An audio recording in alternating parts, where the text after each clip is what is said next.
वैराग्य अब जगा बुढ़ापे में उनको,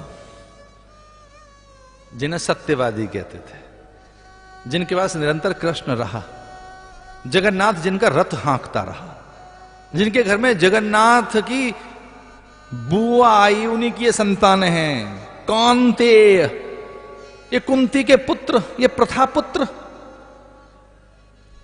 जगन्नाथ की बुआ जिनकी, उनसे बच्चे पैदा हुए। जगन्नाथ की भगिनी सुभद्रा, अर्जुन के घर में इतने अंश भगवान के जिनके घर में हो, बैराग नहीं जगा उनको। बैराग के लिए मारे मारे फिरते रहे। बैराग बहुत ऊपर की चीज है। हमें तो धन चाहिए, मान चाहिए, सम्मान चाहिए, वस्तुएं चाहिए, सुंदरता चाहिए। किसी को इस बात की कभी चिंता नहीं लगे कि हमको थोड़ा वैराग्य भी चाहिए। हमें वैराग्य कब आएगा? ज्ञान कब आएगा? शालीनता कब आएगी? हम सरल कब बनेंगे? निश्चल कब बनेंगे? हम नैतिक कब बनेंगे? हमें तृप्ति कब पैदा होगी? हम स्वाभाविक कब बनेंगे? हम नेचुरल कब बनेंगे? बहुत चिंता देखी नहीं गई है कि हम स्वाभाविक कब बने। इनमें अब वैराग्य चला। महत्तपो तप्यमानः, मुझे ऐसा तप करना है मेरी इंद्रियां शांत हो जाएं। एकांतशीली, मुझे एकांत को पवित्र बनाना है, ये साधक है। कोई मुझसे पूछे साधक किसे कहेंगे? साधक उसे कहेंगे जो अपने एकांत को पवित्र बनाना चाहता हो। एकांत तो औषधि है। साधुओं से पूछकर देखो कि आपके लिए सबसे महत्वपूर्ण अवस्था कौन सी है, तो यति, योगी, तपी, सन्यासी और वैराग्यवान पुरुष कहेगा कि एकांत ही महाऔषधि है हमारे लिए। एकांत निर्जन के लिए कहां गए? गिरी कंदराओं में, हिम उपत्यकाओं में, गहुवरों में एकांत ढूंढने के लिए। एकांत औषधि। जब कभी आपको एकांत मिले और वो शील हो, उसमें अध्ययन करिए, चिंतन करिए, मनन करिए, एकांत को पवित्र बनाइए, एकांत का लाभ लो। कुछ लोग एकांत में घबरा जाते हैं, आज तो कोई है नहीं पास, क्या करें? खिड़की खोल के देख रहे हैं, झांक कर देख रहे हैं, चौबारे पर बैठे, आंगन में बैठे हैं, चलो कहीं झील दरिया के किनारे चलें, आज तो एकांत कोई है ही नहीं। बुद्धू बक्सा खोले बैठे हैं, ऊल जलूल उसमें चित्र आ रहे हैं, और मन कितना बिगड़ा हुआ है कि हाथ में रिमोट है, एक जगह टिकता नहीं। कुछ ही सेकंड में, कुछ मिनटों में कितने आपने चैनल बदल लिए। ये चैनल आप नहीं बदल रहे हैं। मन कितना अस्थिर है, ये उसका परिणाम बता रहे हैं हम आपको। ये कितना बिगड़ैल है। अगर वैराग्य पास होता तो आनंद लेते एकांत का। स्वयं में लौटिए। अभ्यास वैराग्याभ्याम तन्निरोध। क्या हुआ वैराग्य के बाद? एकांत शीली जनांद बघिराकृति। कुछ देर के लिए अंधे बनो, कुछ देर के लिए कि हमें उल जलूल नहीं देखना है। थोड़ी देर के लिए बहरे बनो, बेकार की बात नहीं सुननी है। भैया कुछ देर के लिए गूंगे बनो, उतना ही बोलना है जितने में काम चल जाए, उतना ही बोलना है। सार्थक, सुंदर, संतुलित, व्यवस्थित अध्ययन के साथ, बड़ी माधुर्य के साथ, बड़ी मिठास के साथ। साधक उसे कहते हैं इसको बोलना आ गया। साधक उसे कहेंगे इसको बोलना आता है, जिसको बोलना आ गया, इसको सुनना आ गया, जिसको करना आ गया। जिसको बोलना नहीं आता, जिसको सुनना नहीं आता, जिसको करना नहीं आता, जिसको सोचना नहीं आता, अभी वो आदमी ही है, साधक नहीं। मैं तपो तप्पे माना परिमित आहार। थोड़ा आहार लीजिए, आहार सही बनाइए। जो आपकी थाली में वही आप बनने वाले हैं, ये सच है। आप क्या बनने वाले हैं, जो थाली में रखा है वो आप बनने वाले हैं। आपकी थाली में क्या रखा है वो आप बनने वाले हैं। जो भी थाली में है, जैसा भी थाली में भोजन है तो भोग बनने वाले हैं, और भैया थाली में प्रसाद है तो परमात्मा की ओर जाने वाले हैं। थाली में रखा क्या है, भोजन या प्रसाद? थाली में व्यंजन है, भोग रखा है। थाली में अगर भोग है तो भोगोगे। भोजन भोगा जाता है, और भोजन जैसा है वैसे आप बनेंगे। और थाली में प्रसाद है तो वो तो परमार्थ की ओर लेकर जाएगा, हर चीज बदल देगा। थाली में क्या रखा है, ग्लास में क्या रखा है, और लंबे समय तक आहार कैसा रहा है। अन्न से मन बनता है, आहार शुद्धि, सत्व शुद्धि, उनकी चेतना तब छलांग लगा पाती है जब अन्न शुद्ध हो, अन्न पवित्र हो। इसलिए यव, तिल, जौ, तिल, अक्षत, उनसे पिंडदान कराया जाता है आटा बनाकर। मंत्रों से छलांग, जो चेतना अटकी है उसको ऐसे उसको जंप किया जाता है, उसे कुदाया जाता है। वो जिस एक ऑर्बिट में उलझी हुई है, लोक में उलझी हुई हैं जो चेतनाएं, उनको यहां से अन्न जल के द्वारा, यहां से तरंगें भेजी जाती हैं मंत्र के द्वारा। श्राद्ध और तर्पण के समय ओम पितरः सौम्यासा पितरः पितामह प्रपितामह पवित्रेण शतायुषा ओम पितरः तर्पयामी तर्पयामी तर्पयामी, ऐसा कहकर यहां से उन्हें बूस्टअप किया जाता है। एक बहुत सूक्ष्म विज्ञान है अन्न के द्वारा। अन्न में भी तिल के द्वारा, जौ के द्वारा, दूर्वा के द्वारा। दूर्वा में विद्युतीकरणों का अद्भुत प्रभाव होता है। तुलसी के द्वारा, बिल्व के द्वारा, विजया के द्वारा, इनमें अद्भुत तरंग है, अद्भुत तरंग है। एक बार बिल्व पत्र आपने छुआ, तुलसी छुई, दुर्वा छुआ, धतूर छुआ आपने, धतूर पत्र, आक पत्र, विजया पत्र, तुलसी पत्र, बिल्व पत्र, इसके स्पर्श करने से ही कौन कौन सी उंगलियों से कैसे स्पर्श होगा, आप में वो चेतना छलांग लगाएगी, आपकी देह धरातल से ऊपर उठेगी, देह धरातल से।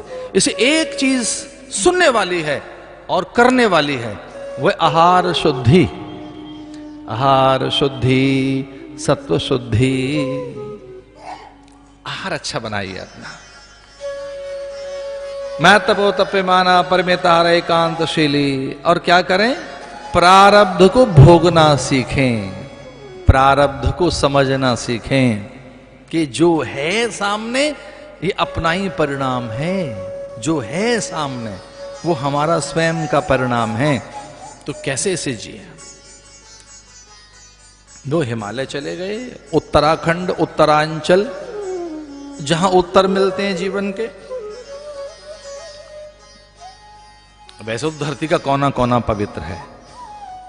मेरी ऐसी मान्यता है कि इस ब्रह्मांड का हर कोना पवित्र है, हर भूमि पवित्र है। ऐसा कैसे कह सकते हैं कि कोई एक ही स्थान पवित्र है? ब्रह्मांड में जो जितने कोने, जितनी दिशाएं हैं, जितनी भूमि है, जितना आकाश है, सब भगवान का है। जब सभी भगवान हैं तो ये कैसे कहें कि एक ही कोना बहुत बड़ा है? फिर भी किसी पश्चिमात्य दार्शनिक से उसके अनुयायियों ने पूछा कि धरती का पवित्रतम स्थल, दिव्यतम, जहां चेतना का उत्कर्ष होता हो, मनुष्य को उन्नति प्रगति मिलती हो, जहां चेतना तत्काल सत्य को उपलब्ध हो सके, वो कोना कौन सा है? धरती का वो कोना। मैक्स मुलर ने विश्व के मानचित्र पर छड़ी घुमाते हुए कहा कि देखो देखो इधर ध्यान दो, ये कोना हरिद्वार से ऊपर छड़ी अटक गई। और पूछा वो उनके अनुयायियों ने ये कौन सा स्थान है? तब उन्होंने कहा ये हिमालय, ये हिमालय है। बोले ये हिमालय। मैं तो बहुत आदर करता हूं माउंट एटलस का, और भी जितने पहाड़ हो सकते हैं। मैं तो सारी नदियों का आदर करता हूं, ऐसा नहीं है। सारे पहाड़ देख लिए हमने, तो अलास्का तक के पहाड़ देख लिए, ऊपर तक के पहाड़ देखा है। लेकिन ऐसा कहते हैं जो वाइब्रेशंस, जो तरंगें, जो एक प्रकार की चित्त को स्थिर कर देने वाली ऊर्जा और ओज हिमालय में बिखरा है। वहां की जो वनस्पति, जड़ी बूटियां हैं, वहां का जो पुण्य प्रपात और उनका एक प्रभाव है, वो कुछ और है भाई। इसलिए वो हिमालय निकल गए, हिमालय की ओर गए। वो वहां उत्तर मिलते हैं जीवन के। और सुजान, बुद्धिमान कौन? कौन है सुजान और बुद्धिमान? जिसने अपने जीवन के उत्तर ढूंढ लिए, जिसने अपनी पहेलियों का हल ढूंढ लिया, जिसने अपनी शंकाओं का समाधान कर लिया, वही तो बुद्धिमान है। जिसने अपनी शंकाओं का समाधान नहीं किया, प्रश्नों के उत्तर नहीं ढूंढे, जिसने अपने जीवन की पहेलियों का हल नहीं निकाला, पहेली बनी हुई है जस की तस, तो बुद्धिमत्ता क्या रही? इसलिए परीक्षित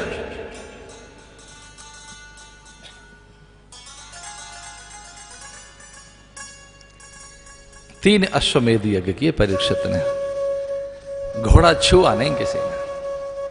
अश्वमेध यज्ञ में घोड़ा दौड़ाया जाता है और जो घोड़ा पकड़ ले वो युद्ध करता है। घोड़ा नहीं किसी ने छुआ, सबने आधीनता स्वीकार कर ली।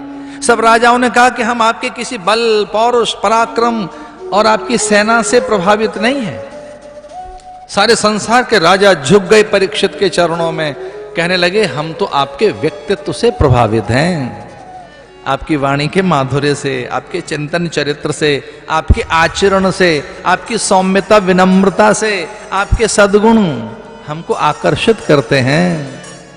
आप तो हमारे लिए आदर्श पुरुष हैं। इसलिए अपना व्यक्तित्व बड़ा बनाओ, बढ़िया व्यक्तित्व बनाइए, अच्छा व्यक्तित्व बनाओ। और बनता है वाणी से, बनता है व्यक्तित्व, दृष्टि से बनता है। एक बड़ा व्यक्तित्व बनाइए अपना। बड़ा महल न भी बन सके तो बड़े विचार तो बन सकते हैं, बड़े विचार तो बनाए जा सकते हैं, बड़ी सोच बनाई जा सकती है। एक बड़ा महल तो नहीं बना सकते पर बड़ी सोच तो बना सकते हैं, बड़े विचार तो बना सकते हैं। वो बड़प्पन लाइए आप। आइए परीक्षित के चरित्र में चलते हैं।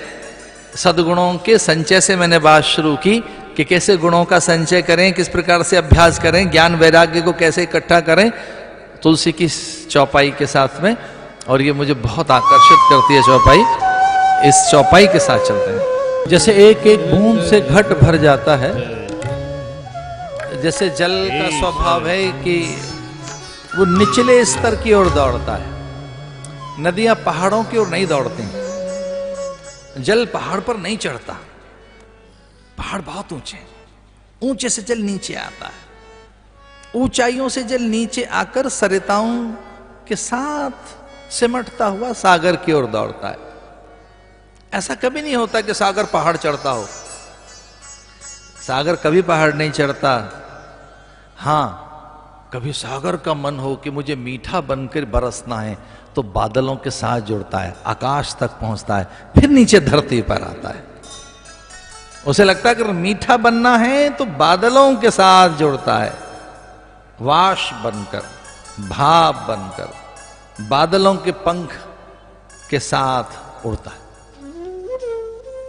बड़ी सुंदर सी कथा है भागवत की, धन्या भागवती वार्ता।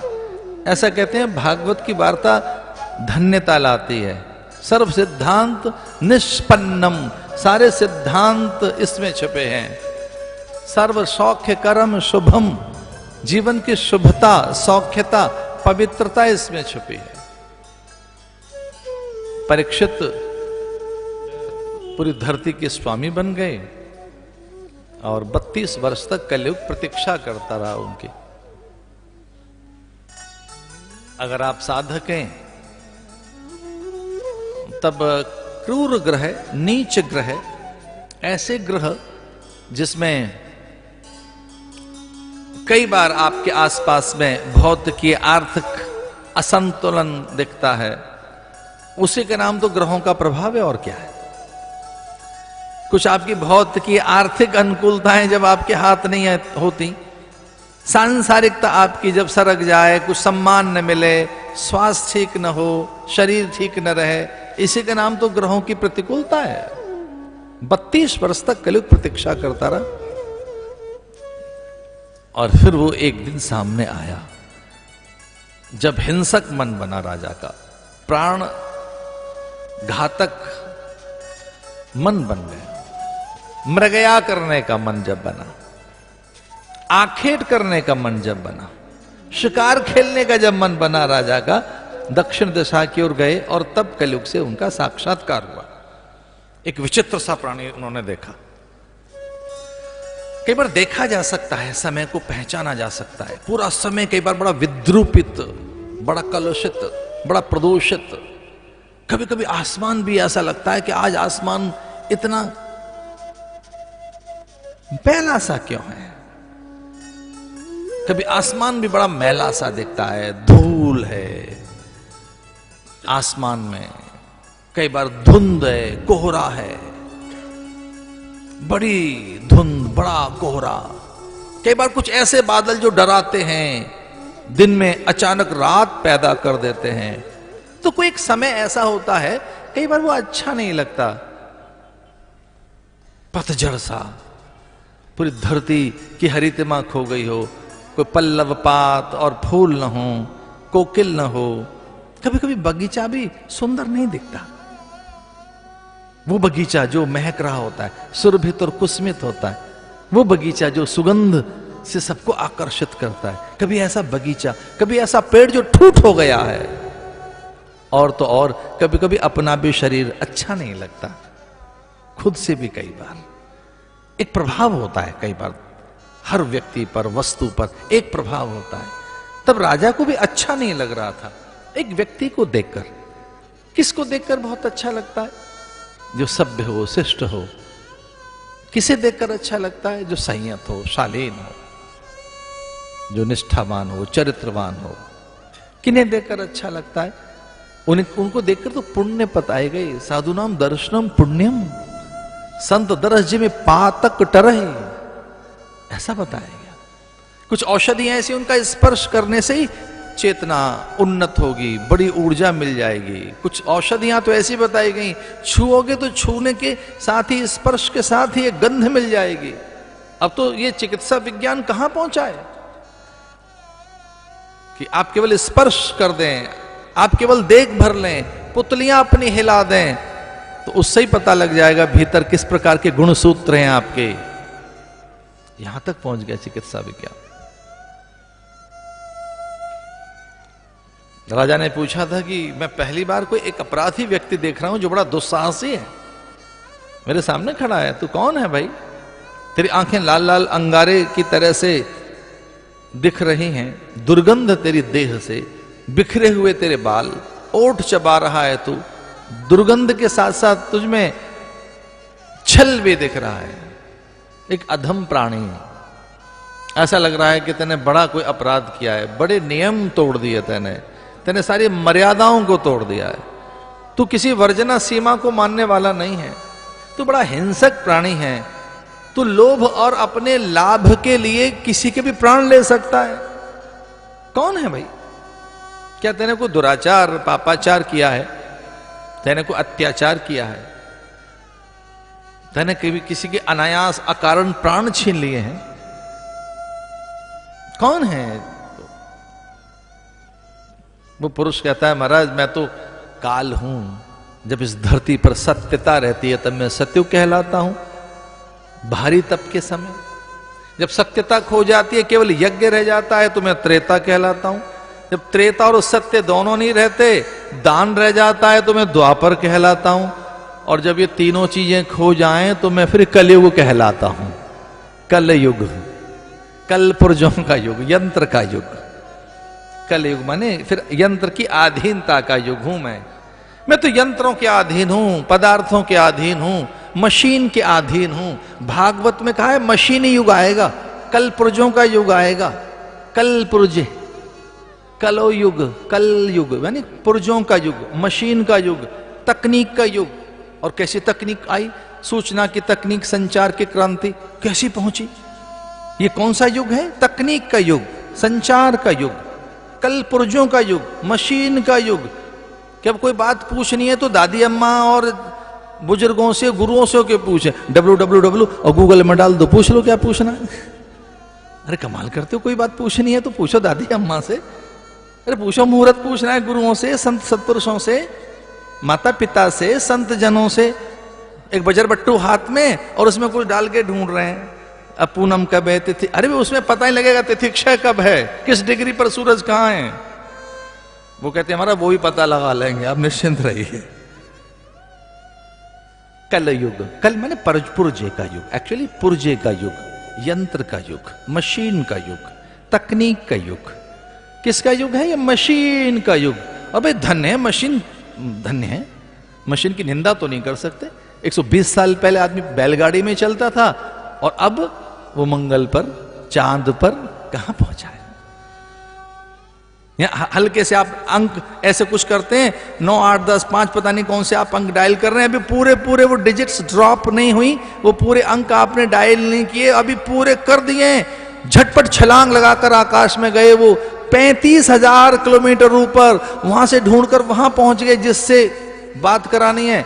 घंटी बज गई, लो कर लो बात, कुछ फ्यू सेकंड के अंदर, फ्यू सेकंड कर लो बात, दुनिया मुट्ठी में। ये कौन सा युग है भैया? कलयुग, मशीन का युग, यंत्र का युग। इसलिए उसको इतना निंदनीय भी मत कहिए।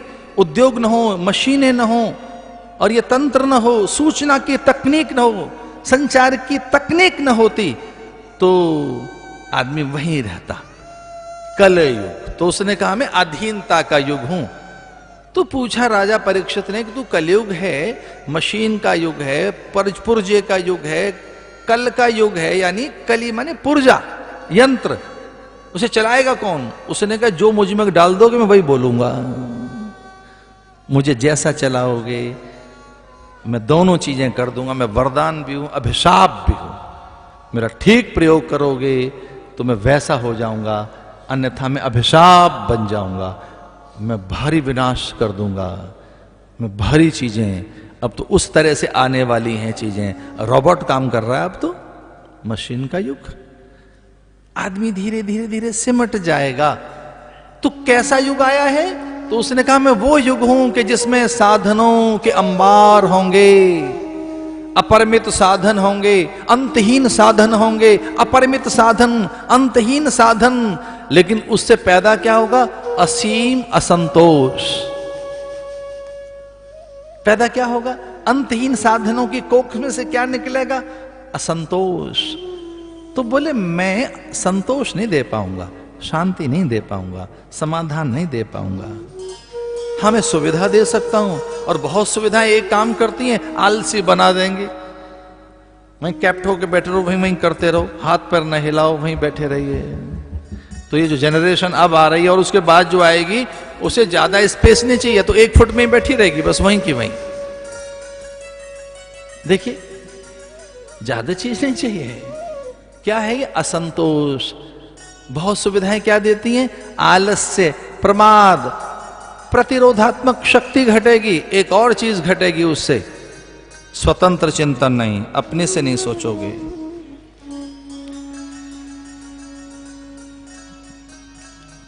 राजा ने कहा कि मेरे समय में ऐसा युग नहीं रह सकता, युग बदल सकता हूं मैं। और वेद में एक बड़ी सुंदर सी बात लिखी है, और वो ध्यान से सुनने की है। आप चाहें तो परिवेश, वातावरण और युग बदल सकते हैं। आप चाहें तो विचार देकर, विचार की क्रांति से, भावना देकर, अच्छी सुंदर भावना करते हुए युग बदल सकते हैं। हम बदलेंगे, युग बदलेगा। हम बदलेंगे, परिवार बदलेगा। हम बदलेंगे, परिवार बदलेगा। हमें बदलना है विचार अपने, हम जैसा सोचेंगे वैसा होगा। राजा ने कहा मैं युग बदल डालूंगा, मेरे सामने ऐसा युग नहीं हो सकता। तब युग ने प्रार्थना करते हुए कहा, उस कली युग ने, कि राजा मेरे प्राण मत ले, और मेरा सीमांकन कर सकता है, मुझे सीमित कर सकता है, मेरी मर्यादाओं को निश्चित और निर्धारित कर सकता है, मुझ पर अंकुश रख सकता है। तो जो वचन देगा मैं वहीं के वहीं रहूंगा। मेरे लिए कुछ सीमाएं निर्धारित कर दो, मेरे लिए कुछ स्थान बता दीजिए, मैं वहां रह लूंगा। और फिर राजा ने कलयुग के लिए कुछ स्थान चिन्हित किए कि तुम कहां कहां रहोगे। हे कली, आप कहां रह सकते हैं? ऐसा कहते हैं 4-5 स्थान निश्चित किए, और यहीं आप रह पाएंगे। कलयुग से कहा और जगह नहीं पहुंचेंगे आप। अभ्यर्थित सदा तस्मै स्थानानि कलयौ ददौ द्यूतं पानं स्त्रियः सूना यत्र धर्मश्चतुर्विधः। यत्र अधर्मश्च चतुर्विध, यत्र अधर्मश्च चतुर्विध। मैं वहां रहने के लिए तुझे निश्चित करता हूं, वहां रहने के लिए तुझे इंगित करता हूं जो अधर्म के गलियारे हैं, जो अधर्म की गलियां हैं, जो अधर्म के स्थान हैं।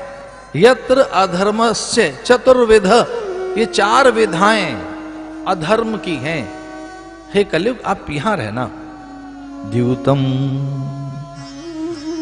पहला बताया द्यूतम, इसलिए कलयुग का जो पहला लक्षण है वो द्यूत क्रीड़ा है, माने जुआ, छल करके धन कमाना।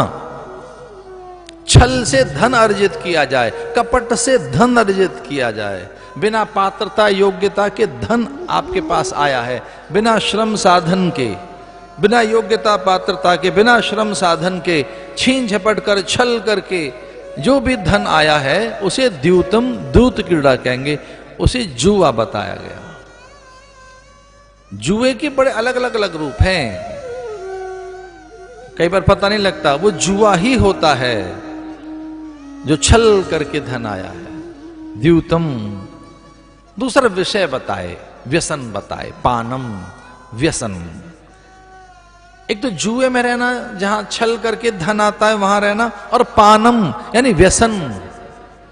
व्यसन करते कुछ ऐसा डिपॉजिट कर रहे हैं भीतर आप अपने जो विष है, कुछ ऐसी चीज डिपॉजिट कर रहे हैं, वो निकोटीन हो, वो कैफीन हो, या वो लिकर के थ्रू, या वो और ड्रग्स के थ्रू, या कुछ और चीजों के द्वारा कुछ भीतर धीरे धीरे ऐसा डिपॉजिट करना जो विष है। व्यसनम पानम, कुछ ऐसा भीतर इकट्ठा करते रहना जो हेय है, विजातीय है, देह को मान्य नहीं, मन को अच्छा नहीं लगता, उसके परिणाम फिर बाद में भयानक रोग के रूप में आते हैं, उसे कहेंगे व्यसनम। तो आप व्यसन में रहना, व्यसनम। अरे हमारा अलग अलग तरीके के लोग हैं। एक आदमी को हुक्का पीते थे और उनके पास कुछ लोग गए, बहुत हुक्का पीते थे, वो हर बार हुक्का गुड़गुड़ाते रहते थे, बहुत हुक्का पीते थे। तो कुछ लोग उनके पास गए कि आज आपको प्रणाम करने का मन हो रहा है, पता नहीं क्यों। वो एक कोने में हुक्का रखा था, हुक्का गुड़गुड़ाता, आके बैठ जाता, फिर हुक्का पीता, फिर आकर बैठ जाता।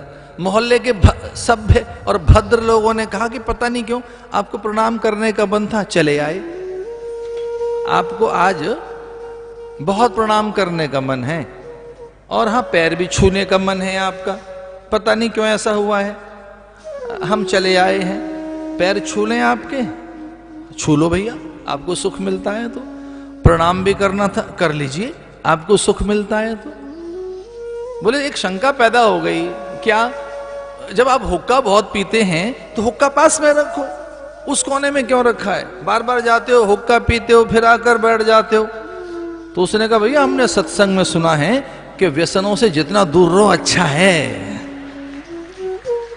ये बुरी चीजों से बहुत दूर रहना चाहिए। अब हम हुक्के बिना तो रह नहीं सकते, तो वो हुक्का तो हमको पीना ही है। हाँ तो इतनी दूर बोतल रखते हैं कुछ लोग, क्या हटा दिया हमने, दूर रखी है, दूर जितनी रहे उतना ही अच्छा है। अब आजकल पास में नहीं रखी है हमने, दूर रख दी है हमने, अब वो मैंने छुपा के रख दी है, जितना छुपा के रखो, दूर रखो उतना ही अच्छा है। पर भैया पीते तो हैं आप हुक्का? बोले वो हुक्का तो पीते हैं, पर सत्संग में ऐसा कुछ साधु महात्मा कहते हैं कि जरा व्यसनों से दूर रहो, वहां कलयुग रहता है। चलो अच्छी बात है, प्रैक्टिस तो कर रहा है दूर होने की। पानम, पानम किसे कहेंगे? ये बहुत अलग तरीके की बात है। कुछ लोग व्यसन कैसे करते हैं, वो लिकर नहीं लेंगे, तंबाकू नहीं लेंगे, पान मसाला नहीं लेंगे, पर निंदा सुनेंगे, पानम।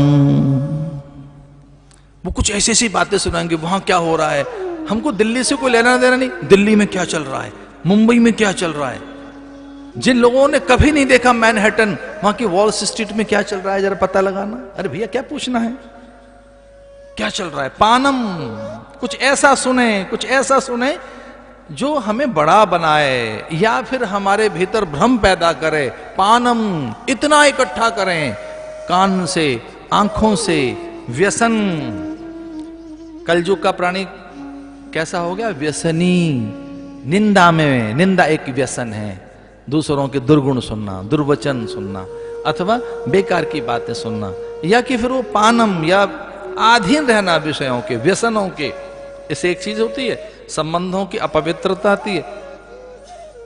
व्यसन करने वाला व्यक्ति संबंधों में पवित्रता नहीं रख पाता, वो अंदर से भ्रष्ट हो जाता है, वो संभाल नहीं पाता अपनी चेतना को, विवेक उसका कुंठित हो जाता है, वो जल्दी भयभीत हो जाता है, जल्दी क्रोधित होता है। जो व्यसनी व्यक्ति होता है उसकी नींद कभी समय पर नहीं होती, अगर आपके पास नींद नहीं है तो पाचक रस नहीं रहेंगे, सुंदर शरीर नहीं बनेगा, स्वस्थ नहीं रहेंगे आप। अगर आप बहुत व्यसनी हैं तो व्यसन एक चीज छीनता है और उसका नाम है नींद। और जिसकी नींद छिन गई, जिसकी नींद छिन्न भिन्न हो गई, वो स्वस्थ नहीं रह सकता। इसलिए ध्यान रखना, अच्छी नींद लेने के लिए व्यसन से मुक्त हो आप।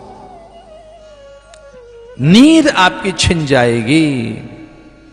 या देवी सर्वभूतेषु निद्रा रूपेण संसिता, या निशा सर्वभूतानां तस्याम जागृति संयमी। जगाए हुए नहीं रहेंगे, चैतन्य नहीं रहेंगे, स्फूर्ति नहीं रहेगी, आप में स्फूर्ति उल्लास चला जाएगा और शरीर का एक अलग प्रकार का जो ओज है, जिससे कांति प्रभा पैदा होती है, देह में एक आकर्षण पैदा होता है, वो व्यसन छीन लेता है उसे। जो व्यसनी व्यक्ति, उसकी नींद चली जाती है और उसमें कहीं कहीं रोग छुपे रहते हैं। तो कलयुग ने कहा कि ठीक है, मैं नींद में रहूंगा, पान में रहूंगा, यानी मुझे नींद छिन्न भिन्न करनी है। और कोई मुझसे पूछे कि सबसे बड़ी जीवन की कठिनाई क्या है और सबसे बड़ा अभाव या सबसे बड़ी हानि क्या है? नींद का न आना। अनिद्रा किनको रहती है? जो व्यसनी होते हैं। उन्हें भले ही पता ना हो, पर उनकी नींद कभी ठीक नहीं होती है। तीसरा है व्यभिचार। सोक्रेटिस का एक शिष्य था, सोक्रेटिस सुकरात का एक शिष्य था, जिसने सुकरात के सिद्धांत और विचारों का प्रसारण किया। अरस्तु नाम था उनका। गुरु को पहली बार रोते हुए देखा। ये साधु भी कभी कभी इनकी आंखें डबडबा आती हैं। इस साधु का रोना, साधु का परेशान होना भी एक बात तो है। कबीर रो पड़ा, महावीर स्वामी की आंखों में आंसू, पार्श्वनाथ भगवान की आंखों में आंसू, अरे भगवान आदिनाथ भगवान ऋषभ देव की आंखों में आंसू। कल्पना तो करके देखो, ऋषभ की आंखों में आंसू हैं, बुद्ध की आंखों में आंसू, कबीर, महावीर स्वामी, राम की आंखों में, कृष्ण की आंखों में, इन सब की आंखें डबडबा आई। इनकी आंखों में अश्रु बताएं, और तो और शिव की आंखों में आंसू, उससे रुद्राक्ष पैदा हो गया। पर वो क्यों आए आंसू उनकी आंखों में? क्यों रो पड़े? वो दूसरों के दुख देखकर रो पड़े, दूसरों का दर्द देखकर रो पड़े, दूसरों को कठिनाई में देख कर रो पड़े। नारद की आंखों में आंसू, सुकरात की आंखों में आंसू जब देखे उसके शिष्य ने, और पूछा कि गुरुदेव, ये आपका दर्द तो नहीं हो सकता, ये आपका दर्द नहीं है, मैंने इस ढंग से कभी आपको रोते नहीं देखा। और गुरु ऐसे रोए, अपशगुन है, अच्छा लक्षण नहीं है।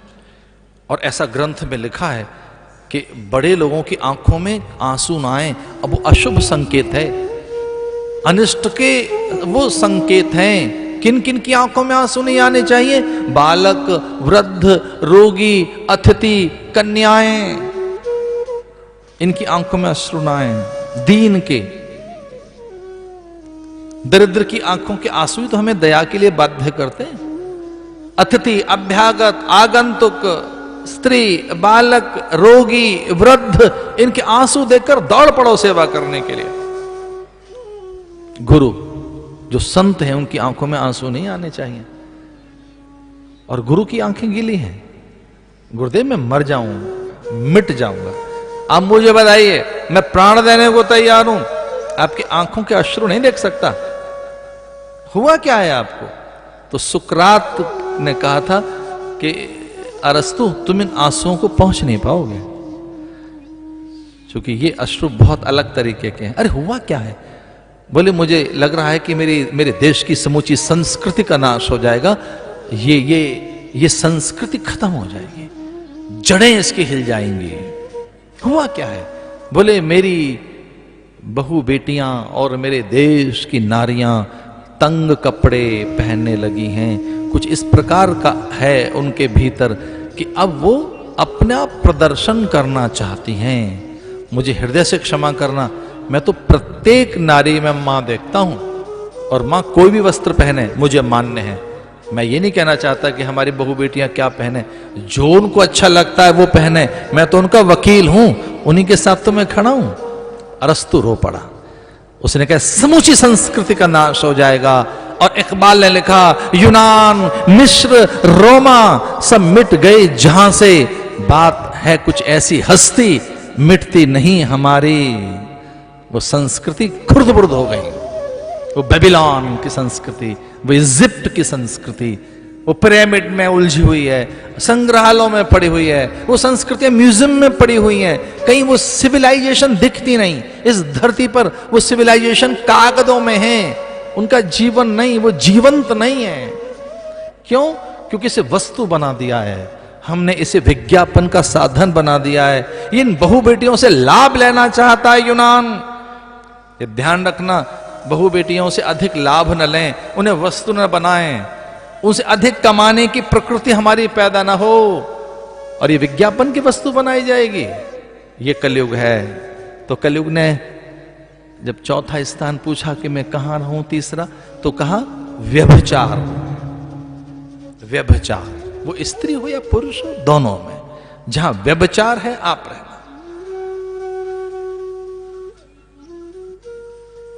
पुरुष के लिए भी है, केवल स्त्री के लिए नहीं है।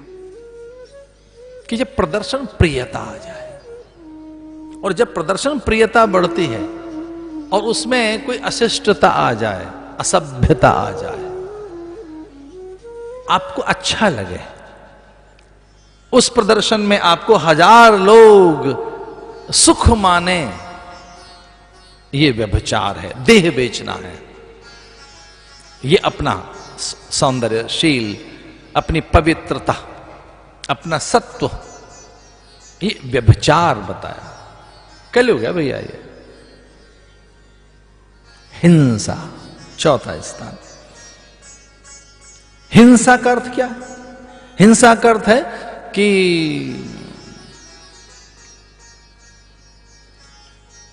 विरोध चहु ओरा, कलिमह विरोध चहु ओरा। जो हमारे मत का अनुयायी नहीं, जो हमारे सिद्धांत का अनुयायी नहीं, वो हमारा शत्रु कैसे हो सकता है? हिंसा कब होती है? शत्रुता में। हिंसा कब होगी? जब हम किसी को बैरी मानेंगे। तो आज के युग में बैरी कौन कौन है? आज के युग में शत्रु कौन कौन है? जो हमारा पक्षधर नहीं, हमारे विचारों का समर्थक नहीं, वो शत्रु कैसे हो सकता है? शत्रुता, शत्रुता में हिंसा आती है। हिंसा लाभ के लिए, लोभ के लिए हिंसा। अनीति के धन में ऐसा होता है। जा तू अनीति के स्वर्ण में रहे, अनीति के स्वर्ण में तेरा वास हो। तो कलयुग कहां बैठ गया? अनीति के स्वर्ण में, छल के सोने में, कपट के सोने में, स्वर्ण में। और स्वर्ण ही है जो मुद्रा का प्रसार करती है। कोई भी कंट्री कितनी करेंसी छाप सकता है? जितना उसके पास सोना है, सोने के हिसाब से। और अनीति का धन और स्वर्ण को किस तरह से उसके साथ मोनोपोली है, ये आपसे ज्यादा कौन जानता होगा? ये तो आप ही जानते हैं। स्वर्ण, कलयुग कहां है? सोने में। कौन से सोने में? अनीति के सोने में। और वो स्वर्ण किनके पास रहेगा? उनके पास जो पवित्र हाथ नहीं है। छोटा मोटा 2, 4, 10, 20 तोले सोना नहीं, वो अंबार, टनों टनों, क्विंटल और टनों में जिनके पास रहेगा, तो वो इधर उधर आदान प्रदान करते रहेंगे अपने हित सुख लाभ के लिए, अपने लाभ के लिए कम ज्यादा करते रहेंगे। सोना, इसका मतलब क्या? सोना, सो मत, सोना, सोना, सोना मत, नो स्लीप, सोना। अरे कल्पना तो करके देखो, वो सीता जो महलों से निकल कर आई, सोने के मृग पर थोड़ा सा मन क्या गया, सीता जी सोने के महल में कैद हो गई। थोड़ा सा सोने के मृग पर मन क्या गया सीता का? अब जानते हो सीता का ध्यान कहां चला गया? सोने के मृग पर। रावण ने कहा कि वो थोड़ा मन ऐसा ही हो जाएगा। सीता अकाम है, आप काम, पूर्ण काम, निष्काम है। सीता के अंतःकरण में कोई कामना पैदा नहीं हो सकती, पर सोने में कुछ ऐसी चमक पैदा करना सोने में कुछ ऐसा आकर्षण पैदा करना, तू सोने का बन जाना, तो सीता का मन तुझ पर आ जाएगा। महलों में से कनक भवन की बहू थी वो, और इतनी मणियां लेकर आई। कनक माने सोना। अरे सोने की क्या कीमत होगी डायमंड के सामने? मणियों की क्या कीमत होती है? मणियां क्या होती हैं? और सोना तो कुछ है उसके सामने। और चांदी बिचारी बहुत कम है। वो तो सोने का महल था जहां बहू बनकर आई वो, कनक भवन। तो कनक भवन त्याग दिया उन्होंने, और जिसकी बेटी थी उसने मणि पर्वत दिया था। उन्होंने कहा कि वो सोने के महल में जा रही है, लेकिन मेरी कुछ चीजें लो। और दशरथ ने कहा वो सब द्वार पर रख दीजिए, हमें कुछ नहीं चाहिए, हमें सीता मिल गई, बड़ी चीज है। लेकिन मणियों का पर्वत उन्होंने दिया। मणियों का पर्वत। अयोध्या में इतनी मणियां पहुंची, इतने रत्न, इतने रत्न, इतने हीरे पन्ने पुखराज मूंगे माणिक्य पहुंचे, इतने कि उनका पर्वत बन गया। और कौशल्या ने कहा रखें कहां इन्हें? इन्होंने तो नहले पे दहला मार दिया। हमें सोना रखने वाले कनक भवन के प्राणी, और वो हमें दे क्या रहे हैं? मणियां, रत्न, पर्वत बन गए उनके। लेकिन जिसने मणियां देखी हों, सोने के महल देखे हों, और उस सीता का जब सोने पर मन गया तो सोने की लंका में कैद हो गई वो। कौन सी जगह रहना? सोने में, स्वर्ण में। कहां बैठा है कलयुग? स्वर्ण में। और स्वर्ण किन के पास है? बड़े लोगों के पास, जो स्वर्ण के ऊपर अधिकार जमाए बैठे हैं। कुछ खास चुनिंदा लोग, वो मेरे ख्याल से 2, 4, 500 ही होंगे लोग। वो जो कुछ हजार होंगे, वो लाख नहीं हो सकते, वो कुछ हजार हैं। मुझे लगता है वो कुछ 100 लोग हैं जिनके पास पूरा गोल्ड है, जिससे वो रोटेट करते हैं, इकोनॉमी चला रहे हैं, पूरे संसार की इकोनॉमी जो चला रहे हैं। वहां बैठ जाना, अरे कलयुग, वहां बैठ जाना। पर उसमें भी नहीं, अनीति के धन में, उस सोने में नहीं जो अनीति का स्वर्ण है, जो छल का स्वर्ण है। तो मुझे हृदय से क्षमा करना, जो अनीति का और छल करके जो सोना आता है, कलयुग का वास उसी में है। परंपरा से जो आपको मिला है, जो पूर्वजों ने आपको प्रदान किया है, उसमें कलयुग नहीं है, उसमें कलयुग नहीं है। जो श्रम से प्राप्त हुआ है, पसीने की बूंदों से प्राप्त हुआ है, जो युक्ति, जो पूरी परंपरा से आपको मिला है, उसमें कलयुग नहीं है। कलयुग किसमें है? अनीति में, छल में, कपट में कलयुग का वास है, सोने में। और वो मुकुट पहन रखा था राजा ने, बुद्धि भ्रष्ट हो गई। ये बड़ी सिंबॉलिक कथा है, दरअसल प्रतीकात्मक कथा है ये, कि मुकुट में गया, वो मस्तक में गया। तो पहले अशुभ विचार कहां जाता है? मस्तक में। विचार यहां से आता है। और एक इसका अर्थ यह भी है कि कलयुग ने किसी शिल्पकार को, कुंभकार को, वास्तुकार को, कृषक को, खनिक को, और अमात्य, सृष्टि, साहूकार, सामंत को, क्षत्रप को, सैनिक को नहीं पकड़ा, ताम्रकार को, लोहार को, बढ़ई को, ठठेरे को नहीं पकड़ा। उन्होंने किसी शिल्पकार और पत्रकार को नहीं पकड़ा। कलयुग ने कहा कि हमको राजा को पकड़ लेना चाहिए। राजा की बुद्धि में बैठ गया। यथा राजा तथा प्रजा, जैसा विचार होगा वैसी कमांड होगी, जैसी कमांड दोगे वैसे ही एक्शन शुरू हो जाएंगे। कमांड क्या दे रहे हैं आप? आपने जो कमांड दे दी वो करने लगेगा शरीर। आप कह रहे हैं दाएं चलो, तो दाएं तो तब चलोगे ना जब आप सोचोगे। जब आप दाएं चल रहे होते हैं तो बिना सोच के चल रहे हैं दाएं। कोई अचानक आदमी जब दाएं मुड़ जाता है कि अब दाएं चलना है, बाएं चलना है, तो बाएं चला पहले या सोचा पहले? पहले सोचा। उसने पहले सोचा, फिर वो बाएं चला, दाएं चला। वो अब कहता रुक जाइए, तो रुका और बाद में सोचा? नहीं, पहले सोचता है फिर वो रुकता है। करता कब है? सोचता है पहले। बोलता कब है? सोचता है पहले। सोच कहां से आती है? परा से। कलयुग वहां बैठा, कलयुग मस्तक में बैठा, राजा के मुकुट के माध्यम से। और फिर अनीति, फिर वर्जनाएं कोई मान्य नहीं। भागवत की कथा में आता है कि मरा हुआ सर्प एक राजा के गले में डाल दिया। व्यर्थ चेष्टाएं, अनर्थ, व्यर्थ, अर्थहीन, जो सार्थक नहीं है। 24 घंटे का कोई एक हिसाब रख कर देखो, 24 घंटे का, हर एक एक घंटे के बाद एक पंक्ति लिखो कि इस समय क्या सोच रहे हैं। एक घड़ी पहनो ऐसी जिसमें अलार्म लगा हो, हर एक घंटे के बाद अलार्म बजे और उस समय आप लिखें कि इस समय क्या सोच रहे हैं। तो ऐसे 12 घंटे की 12 पंक्तियां, 12 सेंटेंस लिखिए ईमानदारी के साथ। अब क्या सोच रहे हैं, क्या कर रहे हैं, 12 घंटे के 12 सेंटेंस, क्या सोच रहे थे, क्या कर रहे थे, क्या बोल रहे थे। चलो 3 सेंटेंस लिख लीजिए, 3 वाक्य लिख लो। अभी ये सोच रहे थे, ऐसा बोल रहे थे, ऐसा कर रहे थे, लिख लीजिए। और 12 घंटे के वो जो 12 वाक्य या वो 36 या वो 54 जो वाक्य हैं एक साथ पढ़ोगे तो लगेगा किसी उस उन्मादे आदमी ने लिखा, इसका कोई सीक्वेंस नहीं है, कोई तालमेल नहीं है, कोई तालमेल नहीं मिलेगा, वो आपस में मेल नहीं खाएंगे। हम बोल क्या रहे हैं, हम सोच क्या रहे हैं, हम कर क्या रहे हैं। कलयुग बैठ गया बुद्धि में। लेकिन ये 5 ही स्थान है। एक बहुत विश्वास के साथ बात बता रहा हूं, सतयुग पूरा सतयुग होता है, त्रेता पूरा त्रेता होता है, दान देने वाला द्वापर पूरा द्वापर होता है। हमारे ग्रंथ कहते हैं कलयुग सब जगह नहीं है, थोड़ी सी जगह। पूरा कलयुग कभी नहीं होता, कलयुग पूरा कलयुग कभी नहीं होता।